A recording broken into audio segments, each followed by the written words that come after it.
Assalamualaikum warahmatullahi wabarakatuh. Salam sejahtera untuk kita semua. Shalom, swastiastu, namo buddhaya. Apa kabar teman-teman semua? Semoga kita semua selalu dalam perlindungan dan kesehatan oleh Allah Subhanahu wa taala, Tuhan yang Maha Esa. Baiklah, pada kali ini kita berjumpa lagi dalam pembelajaran virtual PPKN kelas 10. Setelah pada video pembelajaran sebelumnya kita sudah membahas mengenai wilayah negara dalam bab yang masih sama, yaitu bab 2 tentang ketentuan Undang-Undang Dasar Negara Republik Indonesia tahun 45 dalam kehidupan berbangsa dan bernegara. Nah, pada kesempatan kali ini kita akan melanjutkan materi pembahasan di bab 2 tersebut. Submaterinya ialah tentang warga negara dan penduduk. Nah, kita langsung saja. Nah, adapun asas-asas kewarganegaraan yang dianut di Indonesia ialah ada 4, tapi sebelum itu kita akan bahas 2 asas umum yang berlaku umum di dunia tentang kewarganegaraan seorang. Yang pertama ialah asas ius sanguinis, atau bahasa Indonesianya ialah asas keturunan. Ialah kewarganegaraan seorang yang ditentukan berdasarkan pertalian darah atau keturunan. Jadi ius sanguinis ialah kewarganegaraan seorang yang ditentukan dari pertalian darah atau dari kewarganegaraan bapak mamanya, ya. Misalkan ya kamu dilahirkan dari seorang WNI, ya, dari ibu dan ayah seorang WNI. Nah, atau tadi orang yang lahir di negara lain tapi bapak dan ibunya ialah orang warga negara Indonesia, itu disebut orang WNI, diakui sebagai warga negara Indonesia karena ayah dan ibunya ialah orang Indonesia. Yang kedua ialah asas ius soli atau asas kelahiran. Ialah kewarganegaraan seorang ditentukan berdasarkan tempat kelahirannya. Yang tadi ada juga kan di status WNI berdasarkan undang-undang. Jadi orang yang lahir di wilayah negara A itu diakui sebagai negara A jika negara A tersebut menganut asas ius soli.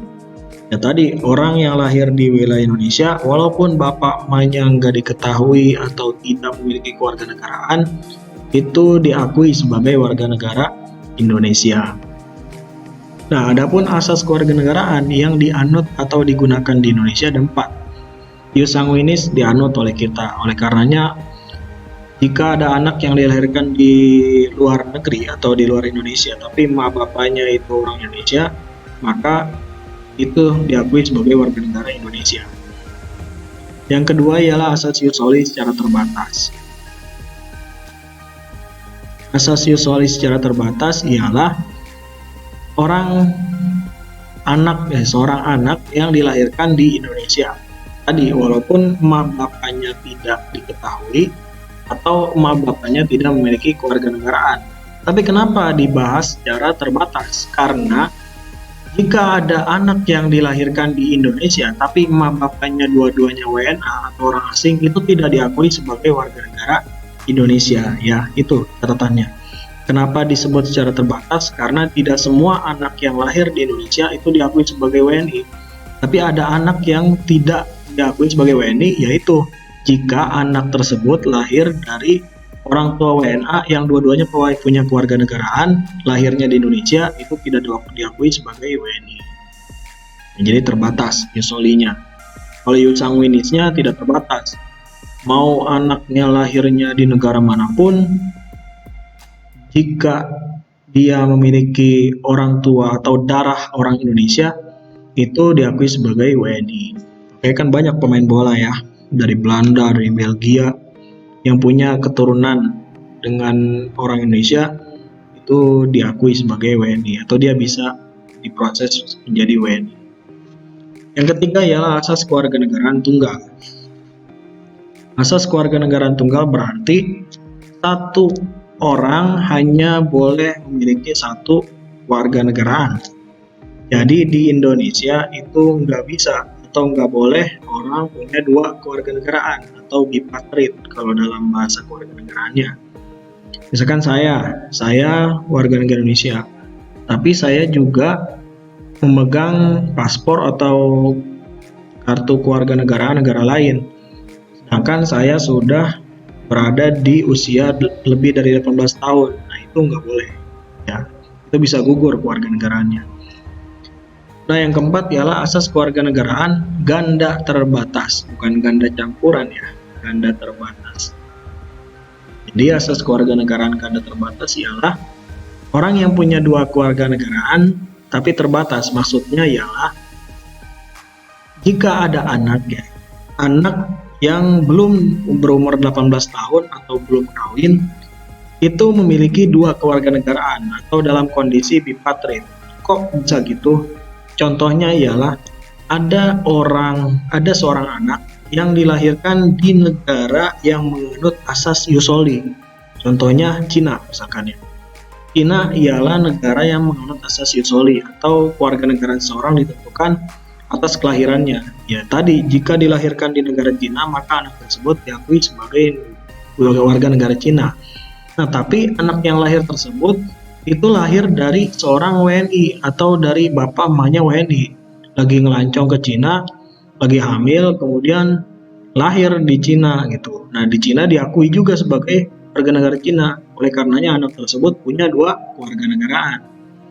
Nah, sebelum dia berumur 18 tahun itu masih boleh gitu ya. Tapi ketika sudah berumur 18 tahun, maka anak tersebut harus menentukan, ada namanya hak opsi, harus menentukan satu kewarganegaraan. Kalau di Indonesia hanya satu, nggak boleh. Lo mau milih Indonesia apa Cina, tinggal pilih gitu bahasanya mah.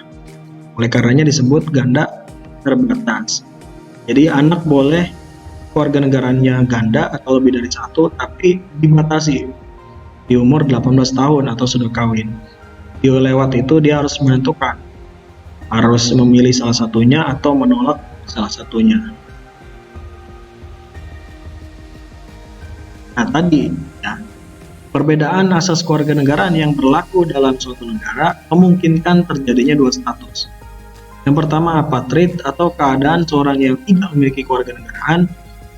Yang kedua bipatrid atau keadaan seorang yang memiliki dua kewarganegaraan sekaligus. Apatrid contohnya seperti apa sih?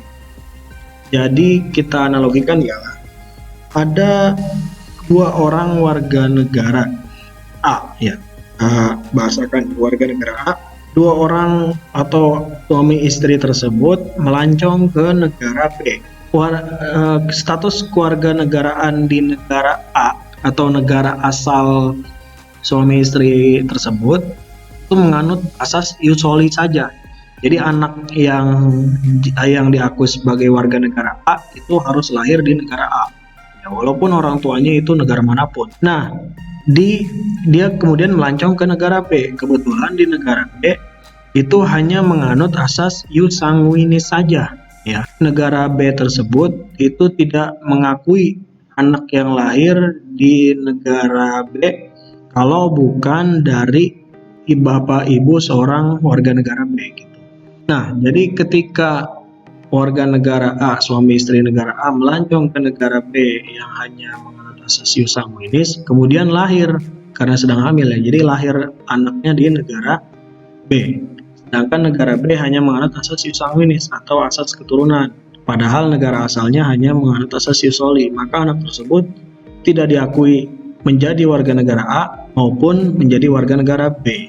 Nah, dalam hal itu anak tersebut tidak memiliki kewarganegaraan apapun. Atau dalam statusnya ialah apatrid. Nah, kemudian ada bipatrid. Bipatrid yang seperti saya sudah jelaskan sebelumnya, ya tadi ada orang melancong ke negara lain, negara tersebut menganut asas ius soli, padahal negara asal suami istri itu ialah ius sanguinis gitu. Jadi dua-duanya diaku. Karena lahirnya di negara yang menganut asas ius soli maka diaku sebagai negara tersebut, sedangkan juga diaku sebagai negara asal orang tuanya karena menganut asas ius sanguinis. Nah, adapun dalam menentukan kewarganegaraan terdapat dua stelsel atau dua aturan yang digunakan. Pertama ialah stelsel aktif, yaitu seorang harus melakukan upaya hukum secara aktif untuk menjadi warga negara, atau yang disebut dengan naturalisasi. Yang kedua ialah stelsel pasif atau stelsel yang dengan sendirinya otomatis dianggap sebagai warga negara tanpa melakukan upaya hukum tertentu atau disebut naturalisasi istimewa. Jadi kalau stelsel pasif ini diberikan cuma-cuma karena ada jasa yang dilakukan atau diperbuatnya negara yang memberikan. Nah, adapun dalam penentuan tersebut, seorang warga negara pada dasarnya memiliki hak-hak sebagai berikut. Yang pertama ialah hak opsi atau hak untuk memilih suatu kewarganegaraan. Yang kedua ialah hak repudiasi atau hak untuk menolak suatu kewarganegaraan. Ya tadi, orang yang punya dua kewarganegaraan, dia memiliki hak untuk memilih salah satu saja. Misalkan Indonesia hanya mempersyaratkan kewarganegaraan tunggal. Atau repudiasi, dia berhak untuk menolak suatu kewarganegaraan. Misalkan tadi, jika ada orang dikasih kewarganegaraan karena dia berjasa terhadap negara yang mengasihinya tersebut tadi, itu dia punya hak untuk menolak. Misalkan saya main ke Arab ya, karena saya punya jasa sama Arab misalkan. Kemudian Raja Arab ngasih ke saya kewarganegaraan, Mr. Tuan Bukhari gitu. Anda mau jadi warga negara Arab nggak? Karena saya punya jiwa nasionalisme dan di Indonesia juga tidak diperkenankan seorang warga negara itu memiliki kewarganegaraan ganda, maka afwan, saya tolak, saya nggak bersedia. Nah, itu hak repudiasi, hak menolak kewarganegaraan. Nah, jadi seperti itu. Jadi sampai ini aja materi pertama di pembahasan tentang warga negara. Untuk selanjutnya kita akan membahas mengenai syarat-syarat menjadi WNI. Ya, terima kasih dan semoga dapat dipahami. Assalamualaikum warahmatullahi wabarakatuh.